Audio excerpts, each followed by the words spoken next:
I'm beyond wrecked. But anyway, let's just crack on. Right, should we start then?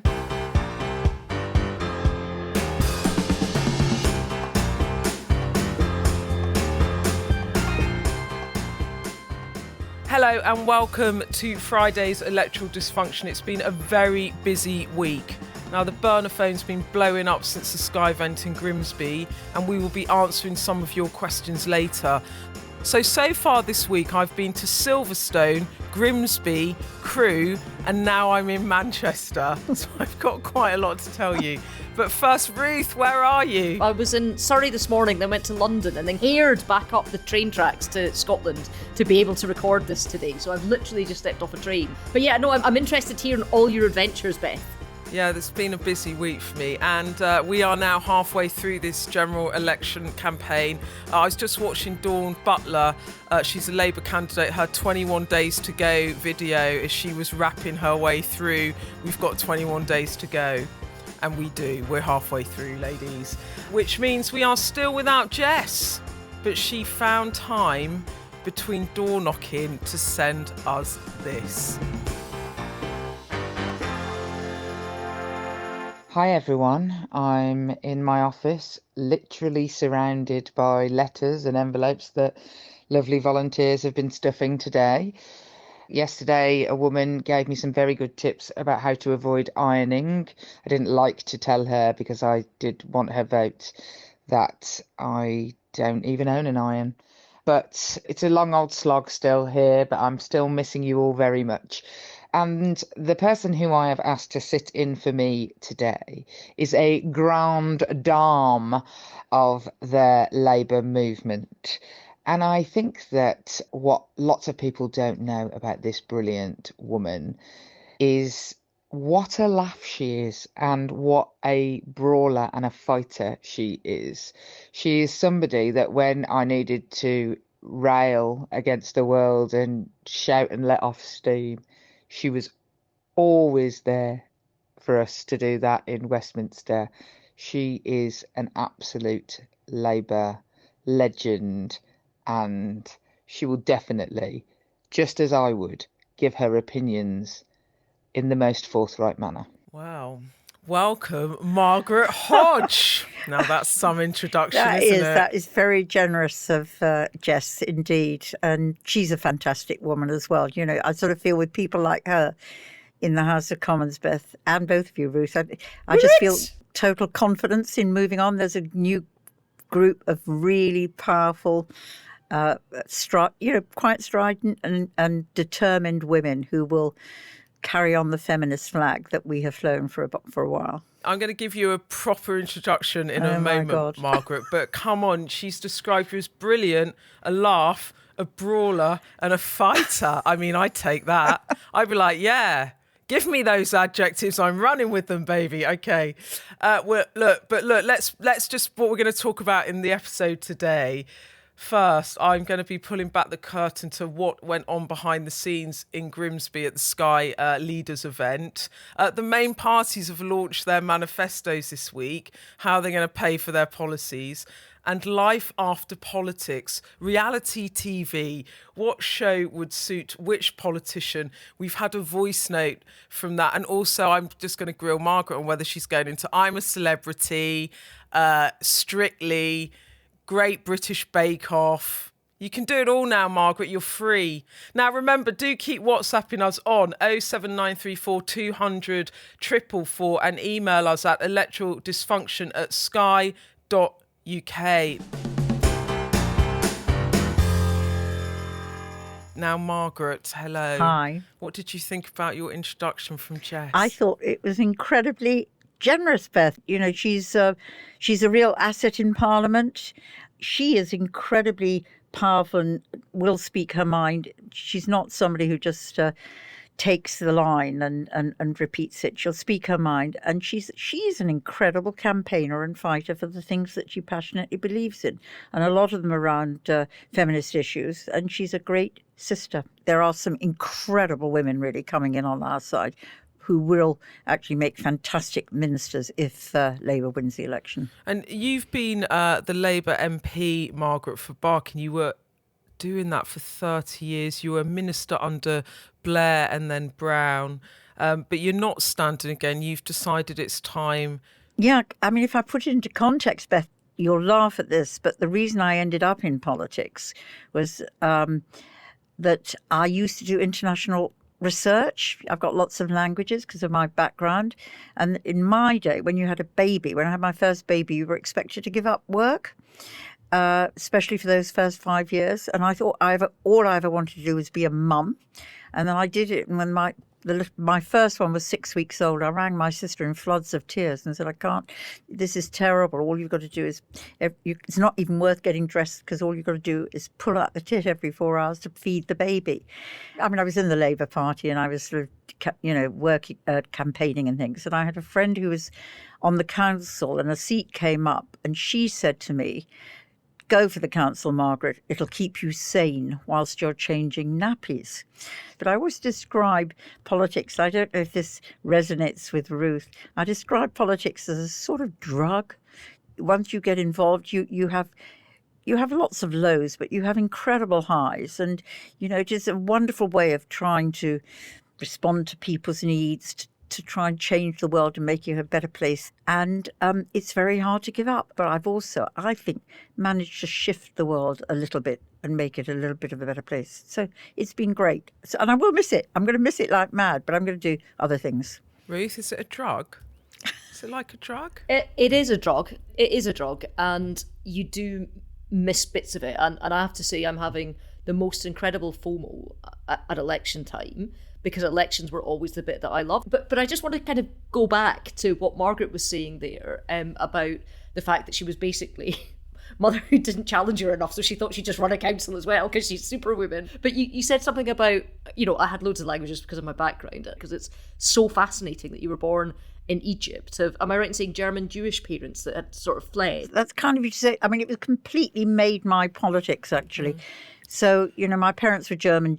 My dad was German, my mum was Austrian. They ended up, for different reasons, and met in Egypt.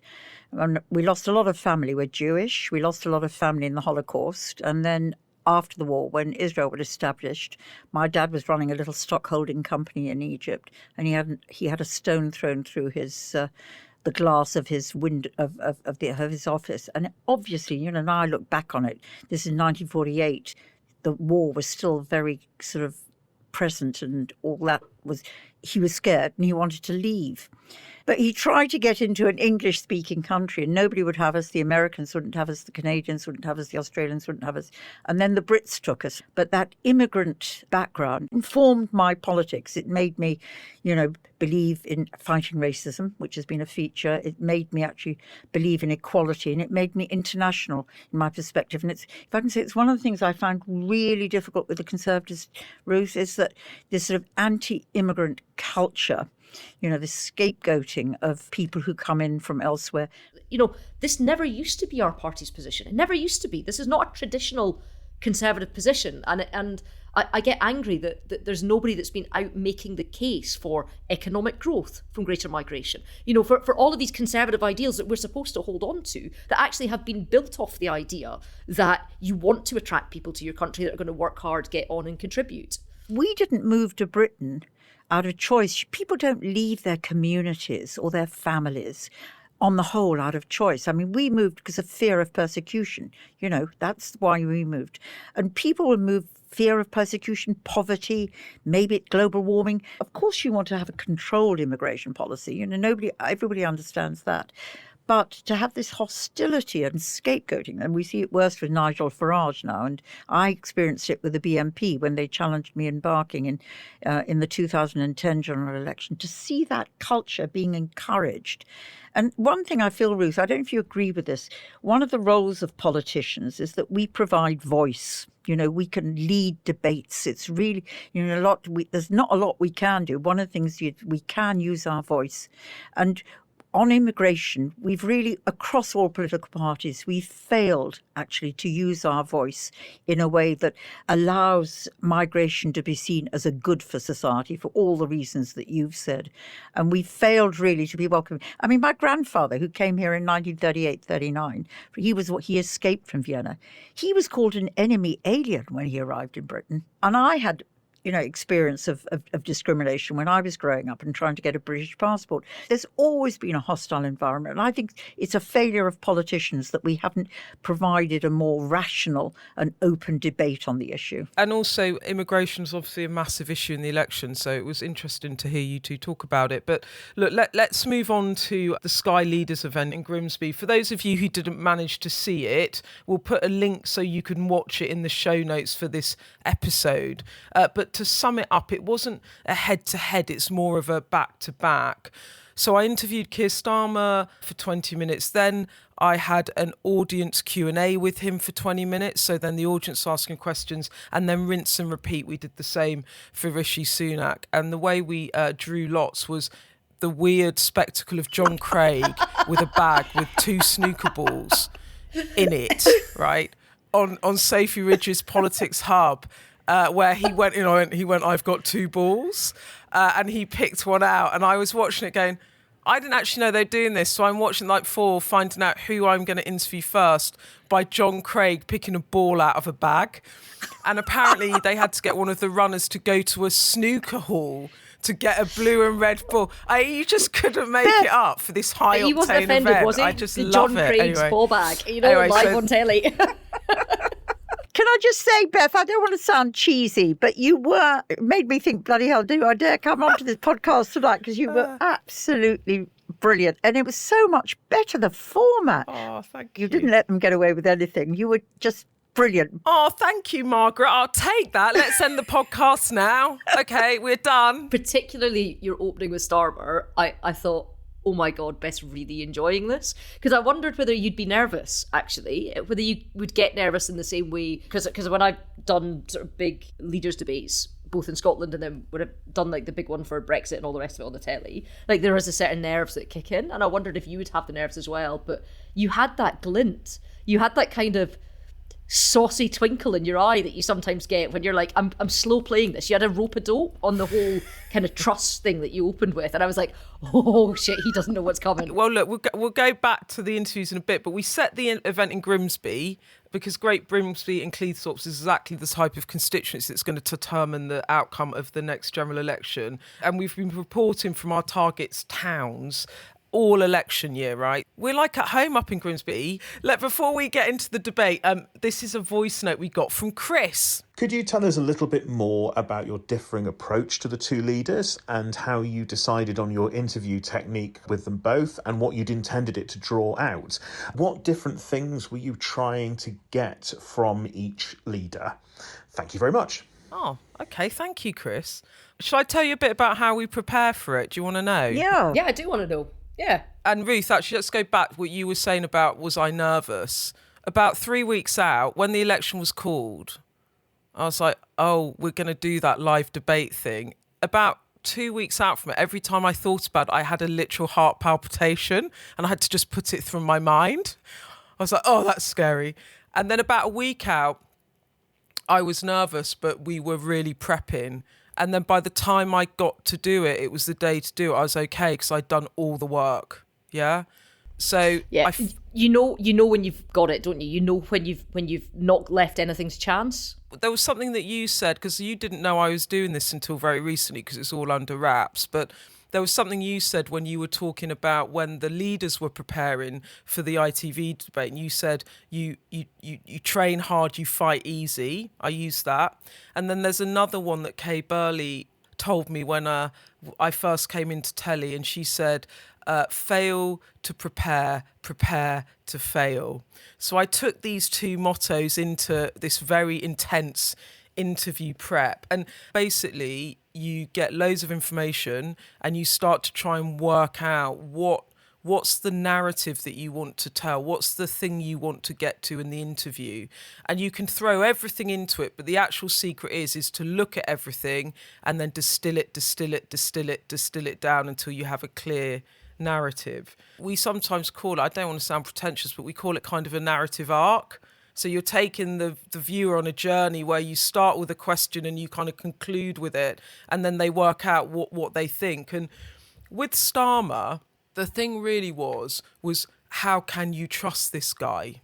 That was the premise. Like, you go into it, you're like, well, what's the truth? What's the kind of issue for Starmer?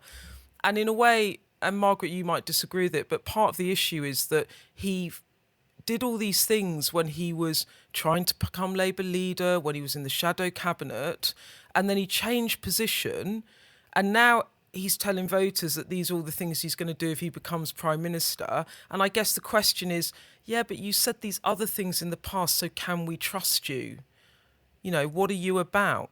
I didn't like Starmer's response in a way to that, because I thought, you know, I was in the Labour Party and under huge pressure when we were fighting the anti-Semitism, huge pressure to leave the Labour Party, you know, particularly from the Jewish community and from my friends. You know, Luciana Berger left, a lot of my friends left. And in the end, it was a very individual decision. But do you stay in? I thought the Labour Party was bigger than Jeremy Corbyn. I'm not letting this guy absolutely dominate a party that I've been a member of and active in for, 50 years or so. And I compromised to be in there, but I decided to fight from the inside. And I think that's what, Keir did. He decided to fight from the inside. I think I would have used my position to stop him becoming Prime Minister. That was always my red line. I'll tell you the interesting thing is, Beth, I was a bit sort of, God, where does Starmer really stand on this? One of the very first phone calls after he became leader, and I didn't support him for the leadership. I went. In fact, I supported Jess when she was standing, and then she stood down.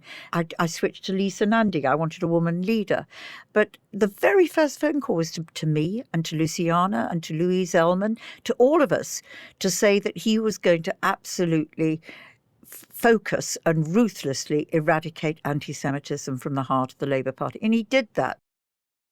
But the thing about the question is, did you think he was going to make a great Prime Minister? And if you didn't, why did you say it? He could just own it and say, I didn't really, but I felt like I had to. But then it sort of suggests that he doesn't tell the truth, or he says one thing and then really thinks another. Well, I think this is the difference, because I think that Margaret is being unbelievably generous to Keir Starmer here with saying that she fought against Corbyn from the inside of Labour because Labour's bigger, and she thinks that Keir also fought from the inside of Labour.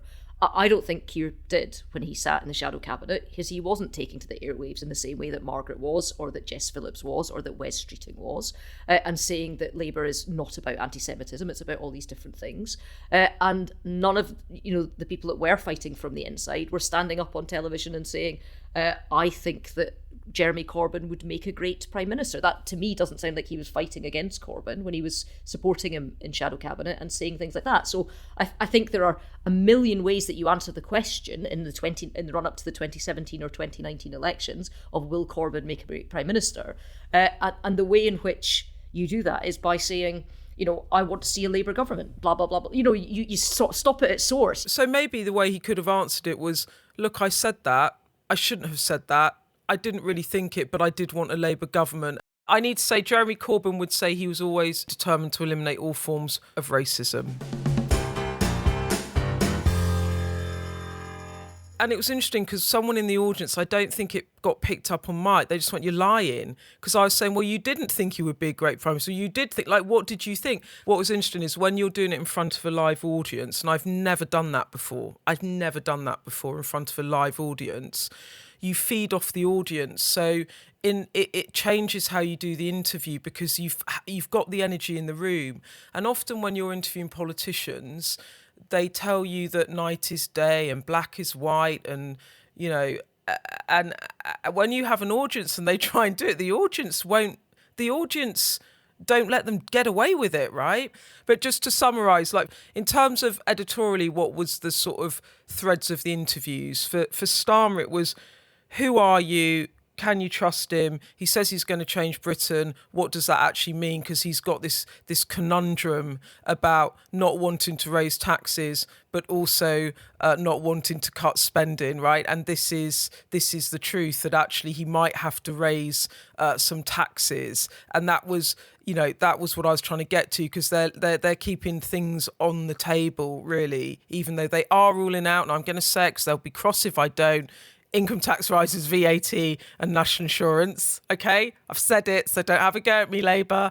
But for Sunak, it was like, you say you've got a clear plan, you say you're going to deliver, but what's the Conservative record? But more importantly, what's your record? Because you've actually been Prime Minister, you made 5 pledges. And then there was a broader question about what was the betrayals to the British people that might mean that the Tories this time around, for many people, are unelectable. And for that, I actually went back to the B word, and that isn't Beth, that is Brexit.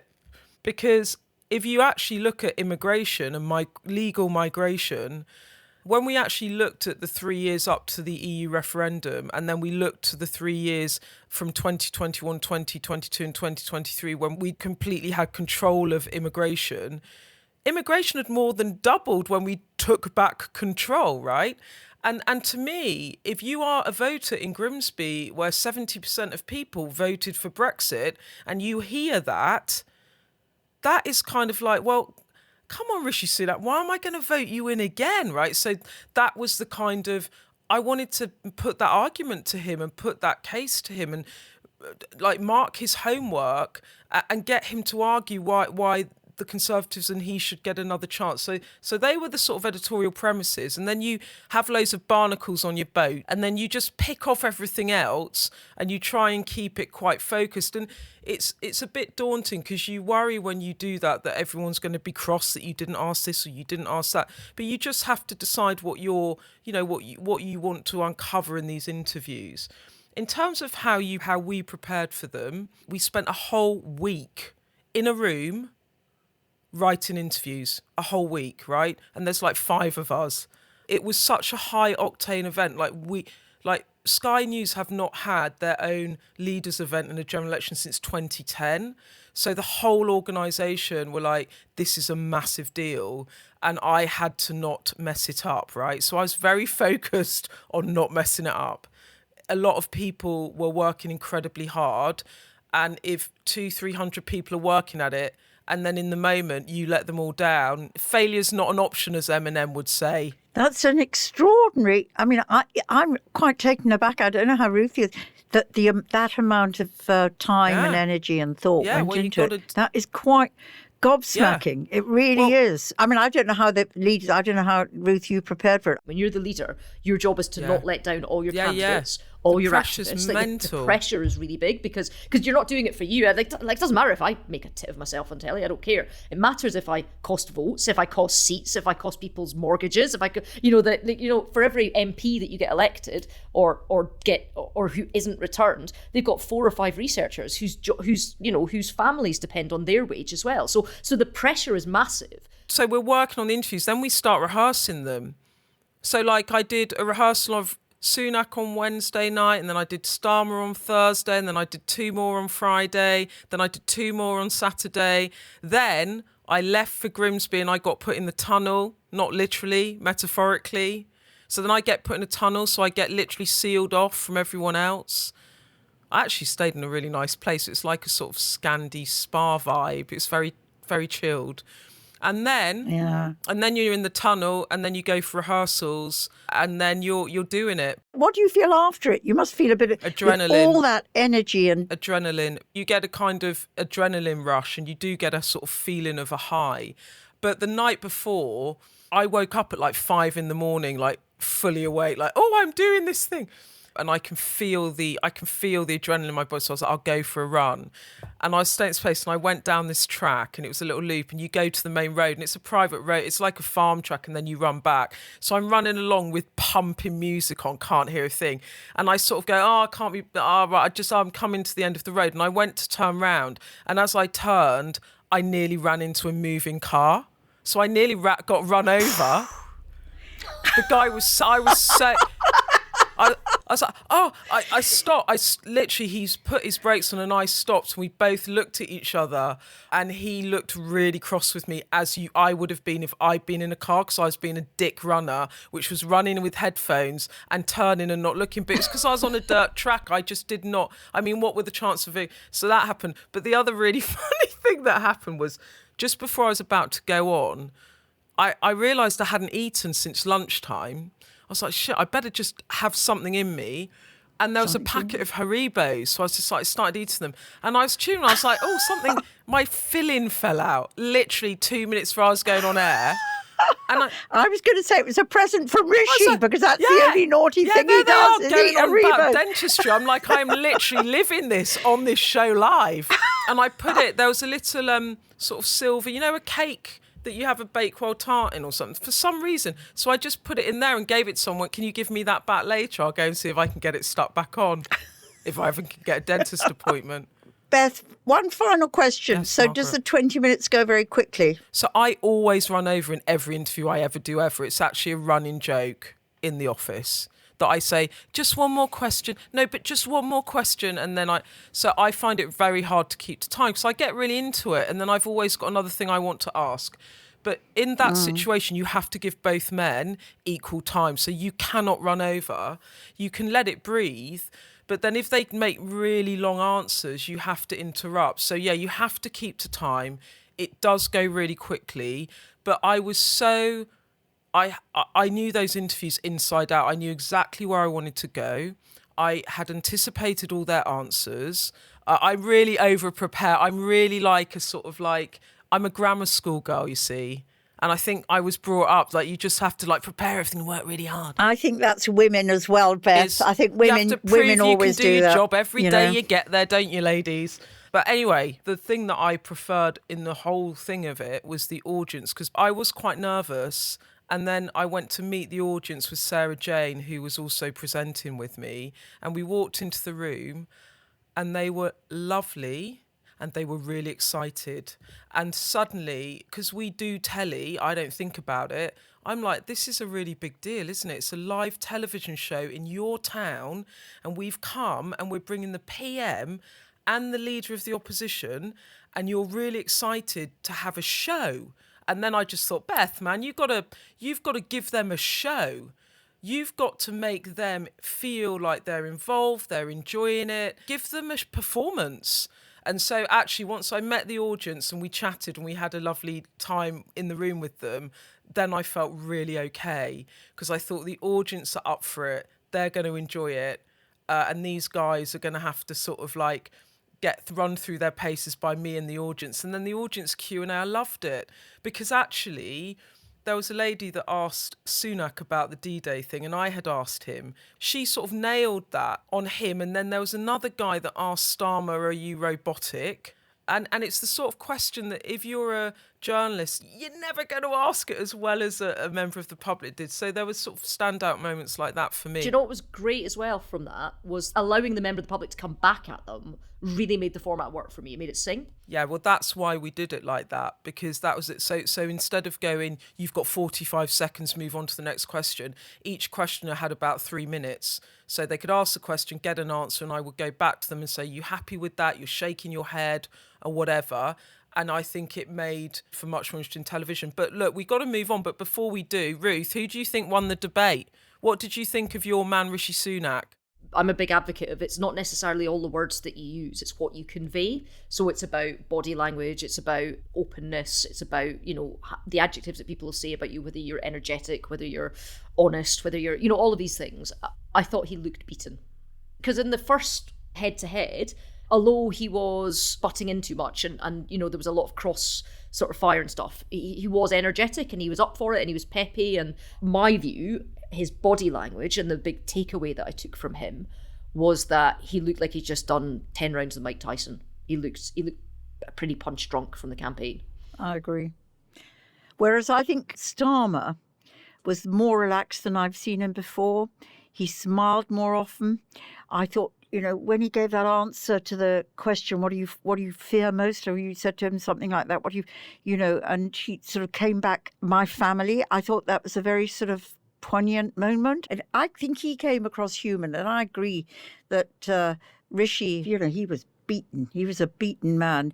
I wasn't sure if he'd come in fighting like he'd been in the ITV debate, but he wasn't. That took me back a bit, but I think he was having quite a hard time from the audience. But actually, don't you think, Beth, the D-Day will be the moment that actually I think when we look back at this general election campaign, that will be the moment when things turned? What I wanted to get from him was not the sort of formulaic apology, but how he had been feeling. And he actually said, I felt really sad about it. And I felt I got a bit more about that out of him. But also, I should say, like, Reform have crossed over the Conservatives in the polling. So they've gone ahead of the Conservatives in the latest poll. And the night I did that, they were 1 point behind the Conservatives. So everything is going south for him. He's been beaten up over the D-Day stuff. And he seemed flatter than Starmer. And for Starmer, I think I've watched him in recent months. He's getting more and more confident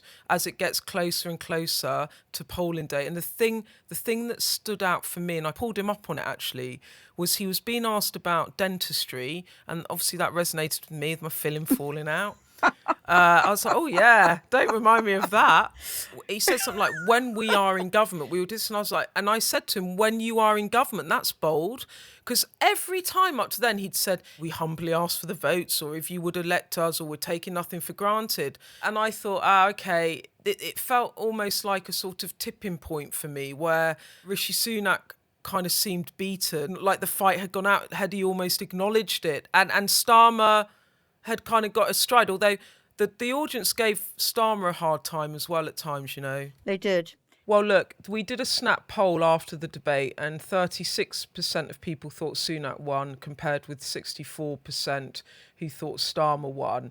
What I would say is, especially on the Labour team, they really liked the format because Starmer liked being able to kind of get into that Q&A and get to talk to voters a bit more, I think. And he didn't come out as well, did he, in the ITV debate? He got a bit roughed up. I couldn't stand it. It made me so... I was just shouting at the television. You've got one more to go, Margaret. Oh.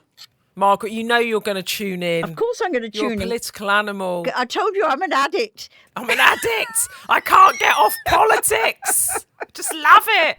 TV debates. I don't know what's a gateway to, but it's a gateway drug. Well, look, let's just go and ponder our political addictions. Let's pause here. We're going to come back in a minute and we're going to chat about the Labour manifesto launch and answer some of your questions.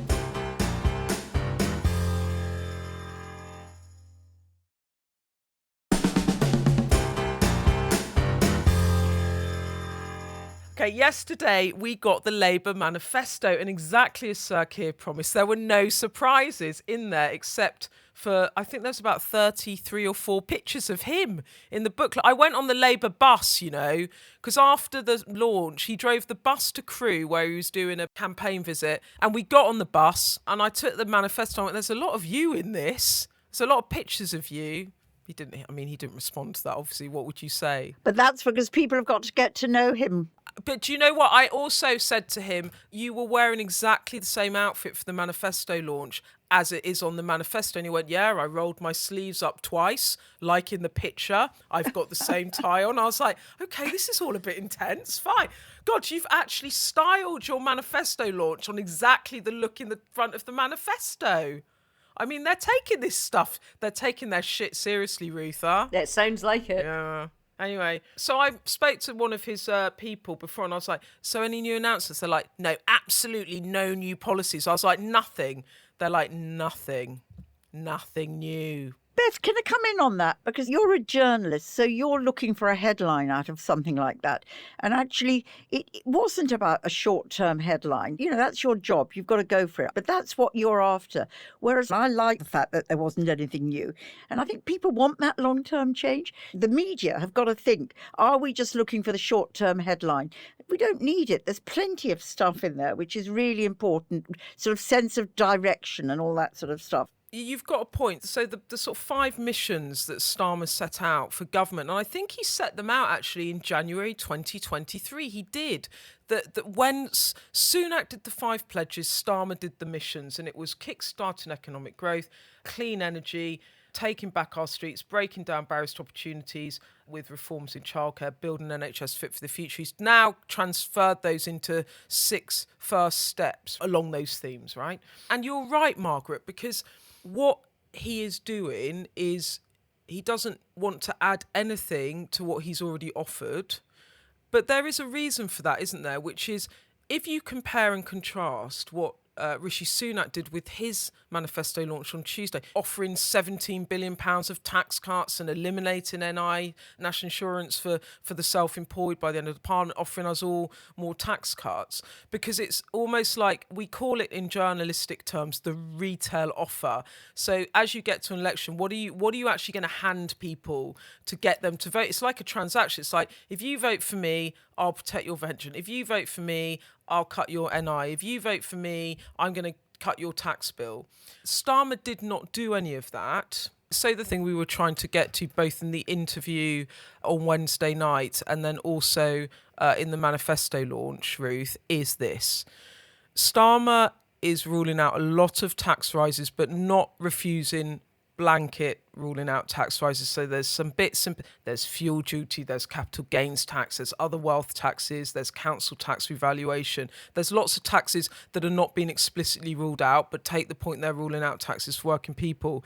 There are also, coming down the line, spending cuts. If you look at the OBR forecast, which is the Office of Budget Responsibility, it's basically the fiscal watchdog that does all the forecasts independently for the government, so that they then do their tax and spend plans on these forecasts that are given to them by the OBR. On OBR projections, spending in unprotected departments. Unprotected departments are basically ring-fenced departments. So I think it's like NHS is ring-fenced. Defence at 2.3 at the moment, going up to 2.5. And local government. Bingo. It's almost like Margaret and I know what we're talking about, Beth. I know, more than what I know what I'm talking about, but that's okay. The point of it is, it's like the Institute of Fiscal Studies, an independent think tank, will say Starmer et al., if they get into government, are going to need 10 to 20 billion pounds of spending cuts, because they're not raising taxes, the economy's not growing fast enough, so they've got to cut spending. And this is the point that every time I ask Starmer or Reeves about this, what they say is, I don't accept that, Beth, because we're going to grow the economy. And I'm like, I'm not arguing you might grow the economy, but I do know enough to know that you can't put in planning reform and 12 months later you're growing the economy. It can take 5, 10, 15 years. So, Ruth, is this the big conspiracy of silence, as Paul Johnson from the IFS describes it? Yes, it is. And I think what's really interesting when you're talking about the Labour side of this, and we can talk about Tories in a second, is that you started hearing Rachel Reeves, the Shadow Chancellor, use some language that we've heard very recently from the kind of quasi-Quartang tank, which says you can't tax your way to growth, was a line that she actually used. Now, we heard that under Liz Truss. Now, she doesn't mean it in the same way, but it's interesting that they've started using that same kind of language and framing, and this was all about a manifesto for growth and talking about economic growth. And that's great. But he didn't join the dots of how. Like, that's the problem. There's nothing in there for how. And I think, if I can make a broader point about the manifesto launch, that manifesto launch was a manifesto from a party that now is supremely confident that it's going to win. And it's going to win by quite a long way. It wasn't just that there was nothing new in it, and I know you got kind of irksome with that. I came home and my partner was saying, oh, Beth had a right go at Starmer for not having anything new today, didn't she? But what's interesting to me is it's not just that they tried to keep all the numbers out of it and they didn't put anything new in at all, is they actually walked back and diluted some stuff they'd previously said.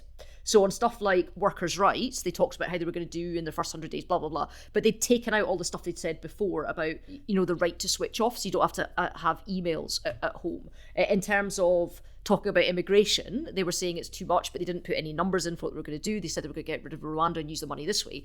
But they walked back on what previous members of Labour have said about the fact that they won't use third countries for processing. That's been completely taken out of the Labour offer. Again, it's all a direction of travel. It might not be as big as you wanted at the moment, given the fiscal circumstances in which we find ourselves. But the direction of travel, there's plenty in there about a new industrial strategy, about green investment on the investment side, skills. There's plenty in there with a new sort of reform of further education and research and development. There's plenty in there. She's got all those things in place, and then you've just got to give them the chance of being in government as to whether they can translate them into real growth.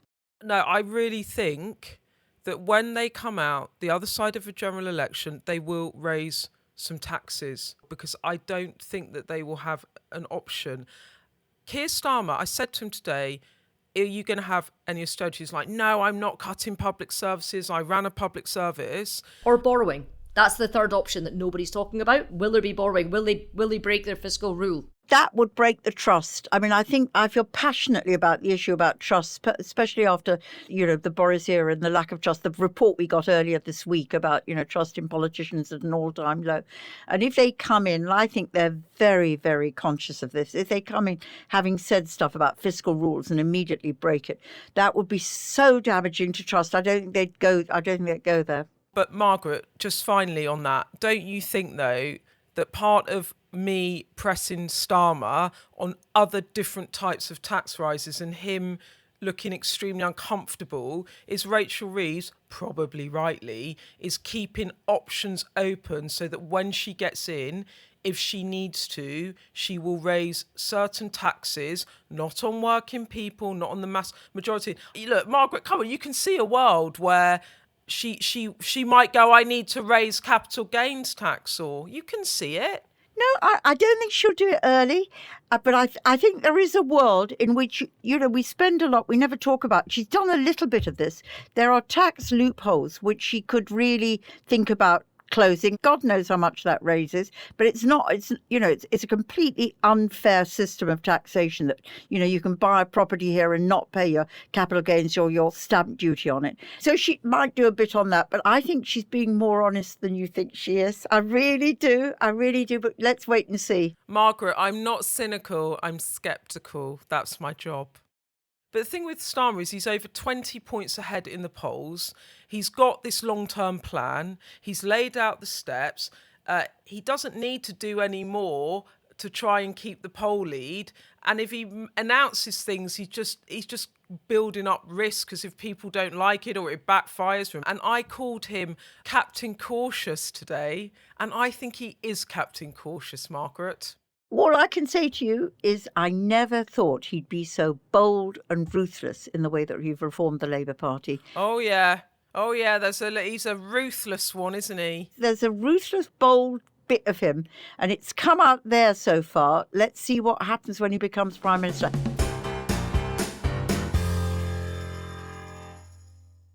Well, look, let's move on. I wanted to spend a bit of time answering some of your questions and WhatsApp messages. The burner phone has been burning since the start of this election. And I love this email from Paul. He says, given that we may soon have a few politicians out of work, I'm concerned that some will follow Mac Hancock and make appearances on reality TV. Will we have to sit through Rishi Sunak on Who Wants to Be a Millionaire? No, because he already is, Paul. Boris Johnson on Would I Lie to You? I see what you're doing here, Paul. Or maybe Liz Truss on Pointless. Paul wants to know, can we each pick one politician that could make the switch to entertainment following the election? Come on. When I thought about this, I just thought Suella Braverman, race around the world, and we'll send her to Rwanda. I think she's been twice, actually. Quite. Yeah. My other thought was maybe Rishi Sunak for the X Factor, singing Things Can Only Get Wetter. We're often an all-female lineup, but that was a proper dad joke, Margaret. I salute you. I'm not going to try and be witty, but I think I'm going to pick a nice one. So there's lots of people that are retiring at this election for lots of different reasons. And I'm picking Mike Freer, the Tory MP, who wrote a really emotional letter, actually, about the impact that being an MP and the hate that he'd received and the sort of threats and attacks were having on his partner and his family. So I want him to go on one of those really nice ones that you get that are like for like sports relief or something like that, and they take a bunch of different people or are kind of famous for different reasons, and they send them up Mount Kilimanjaro or something, and they make them do something really tough, but they end up bonding hugely, and you have all these friendships that come out of it that you never expect. So you have like a Tory MP and like a Spice Girl decide that they're pals, and they end up being pals for the rest of their life, and they all have this like emotional moment where they're like crying on each other and like hugging each other, and they raise lots of money for charity. So I think I want Mike Freer to go on like sports relief or something like that. Give me another one, Margaret, and I'll nick it. Oh no, Theresa May. Theresa May! MasterChef. She's got over 250 cookbooks. Right, so Theresa May on Celebrity MasterChef, Great British Bake Off, and then Strictly. No, I want to do Strictly. They only have the politician every 4 years. I want to do Strictly. Now, I want to do Strictly. So we've got Beth, Rigby and Theresa May for Strictly 2024. The election isn't happening, so I will have time. Well, look, ladies, that's it until next Tuesday, when we'll be back with Electoral Dysfunction Extra, and Aisha Hazarika will be with us again until the general election. Then we will have the next sub from Jess's bench on Friday. Margaret, thank you for representing Jess today. Have you enjoyed it? I have. This is really, I love it that there's three women talking. There's not enough, all the podcasts, there aren't enough women on the podcast. In the end, the men all have to give in and listen to us in the end. I hope so. All right, well, look, thank you. Now, don't forget to keep in touch. Keep those WhatsApp messages coming on. Get me on the burner phone, 0793 4200 444. Email us at electoraldysfunction@sky.uk or tweet me at Beth Rigby. Margaret Hodge, you're a legend. Thank you for coming on. Thank you. And goodbye. Bye. Bye-bye.